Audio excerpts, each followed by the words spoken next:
que je vais évoquer.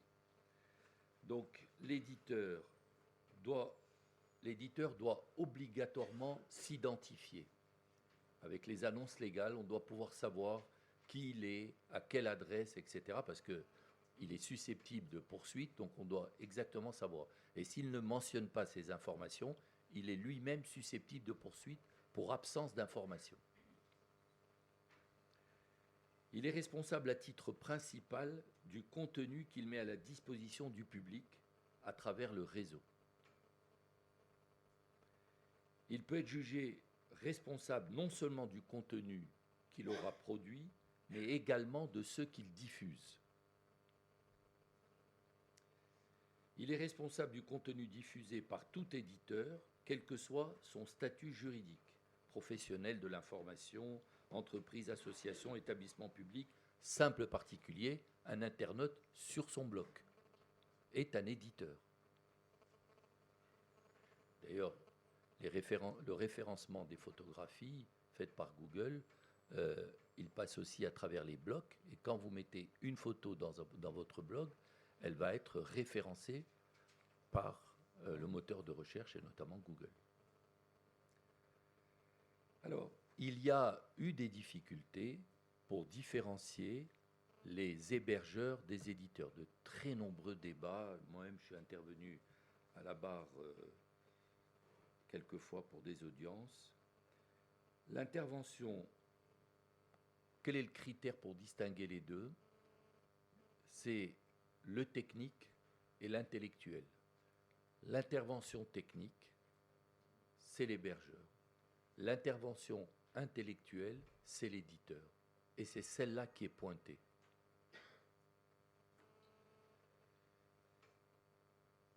Donc, les juges ont fixé les règles du Web 2.0. C'est un monde virtuel dans lequel l'internaute n'est pas un simple spectateur. On l'a dit tout à l'heure, l'intervention de l'internaute sur son blog devient un éditeur et il est responsable des informations qu'il stocke. Un exemple, il y a un internaute qui a diffusé des sketchs sans le consentement de leur auteur sur des sites contributifs postés par les internautes. Donc le fait de structurer le fichier mis à disposition du public selon un classement choisi par le seul créateur du site ne donne pas à ce dernier la qualité d'éditeur tant qu'il ne détermine pas les contenus du fichier en ligne. Et là, le parallèle avec le libraire est intéressant. Quand vous rentrez chez un libraire, vous allez voir des bouquins qui sont positionnés d'une certaine façon. C'est ce qui est dit là. Le fait de les classer, de les ordonner, de les présenter, ne donne pas la qualité d'éditeur. Donc on ne peut pas les poursuivre. Un hébergeur, puisque dans ce cas-là, s'il n'est pas éditeur, il est hébergeur, s'il a contribué à présenter les contenants et pas les contenus. Donc il a fait un travail technique de positionnement. Le TGI de Paris confirmera sa position à l'égard de la société Dailymotion dans un jugement en date du 10 avril 2009, selon lequel la mise à disposition et la gestion de la plateforme de visionnage par streaming, la transformation des vidéos postées, l'organisation et la gestion d'une base de données, de mots-clés permettant la recherche des vidéos et la modification et le maintien du code des pages web du site en cause sont en réalité des opérations de nature technique sans porter sur l'appréciation du statut de prestataire technique. Donc, vous voyez le travail qui est un travail très fin de positionnement, d'assemblage d'informations ne transforme pas cet intervenant en éditeur.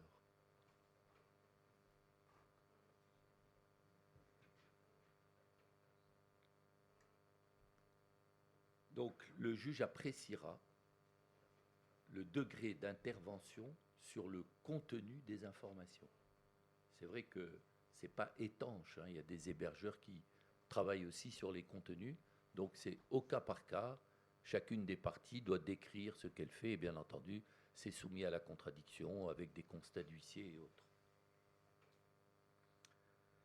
Alors, 3 arrêts du 17 février 2011.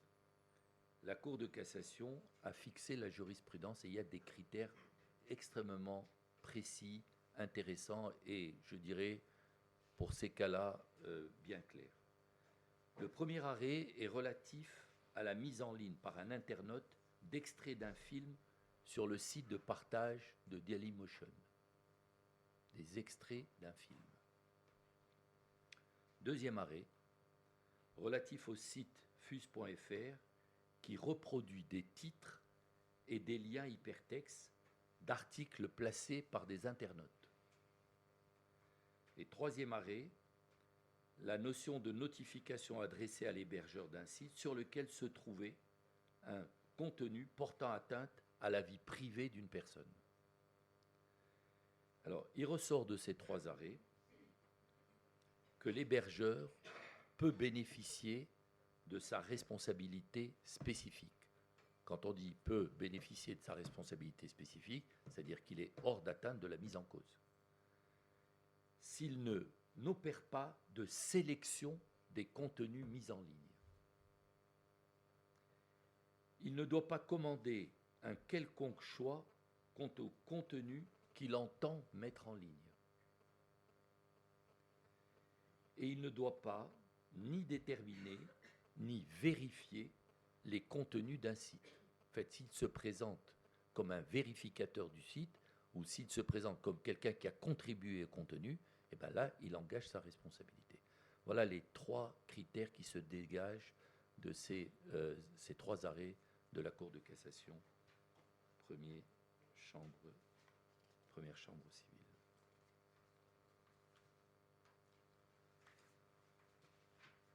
Quatrième catégorie, bon, c'est chacun d'entre nous, c'est l'internaute, c'est celui qui se connecte au réseau afin d'obtenir ou de diffuser des informations. Il est donc soit consommateur, soit producteur d'informations. Et il peut être à la fois objet et sujet de responsabilité.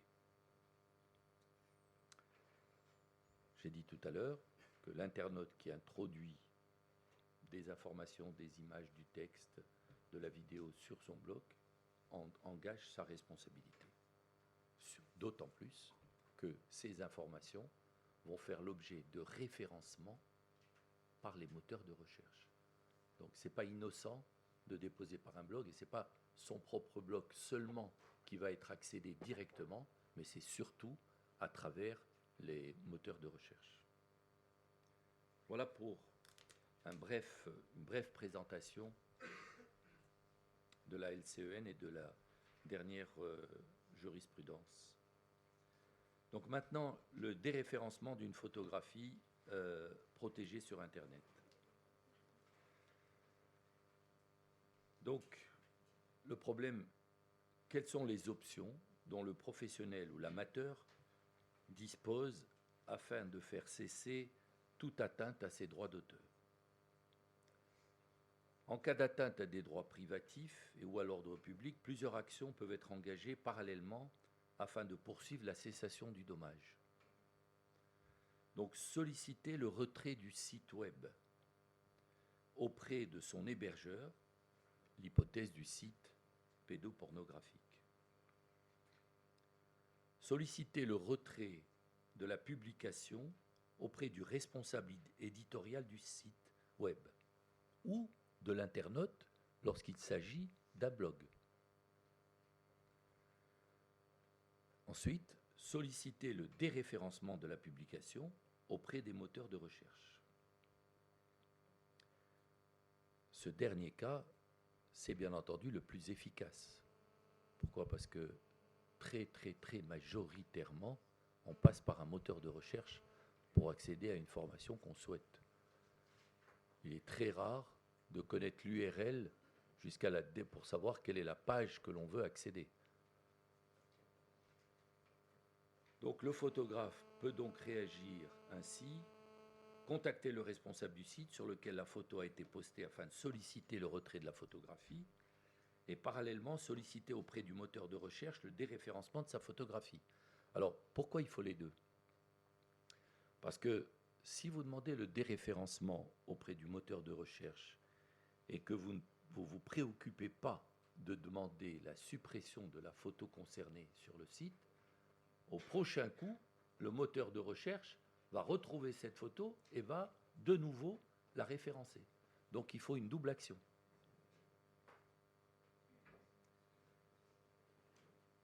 Alors, l'arrêt de la Cour de cassation du 12 juillet 2012, dans l'affaire Rahu Google HK, bon, sur cette affaire, je suis intervenu par un rapport. L'affaire il y a deux affaires. Il y a une première affaire qui est allée jusqu'en cour de casse, et il y a une deuxième affaire avec les mêmes acteurs, on peut dire, de ce procès, et dont une décision est pendante devant la Cour d'appel de Paris.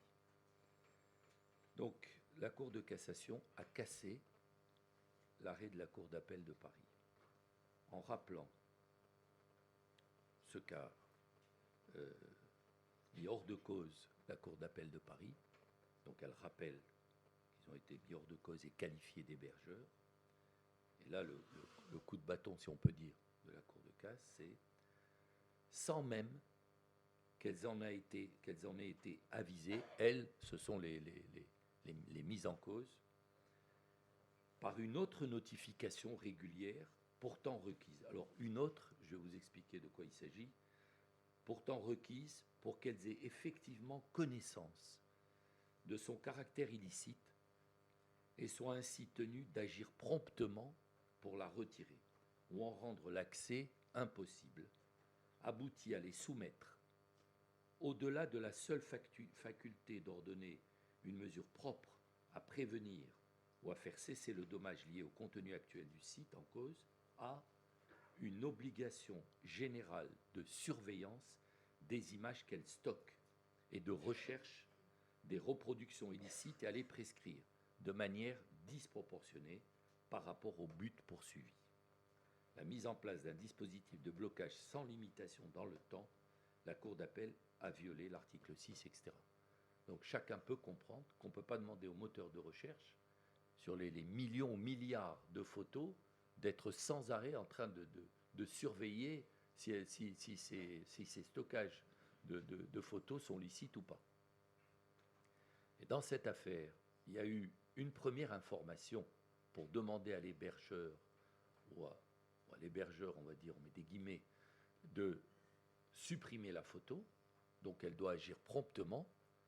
Mais si de nouveau la photo était réinjectée, ben, l'hébergeur doit attendre de nouveau une information pour aller la sortir. Et c'est ça le dossier, c'est ça l'arrêt.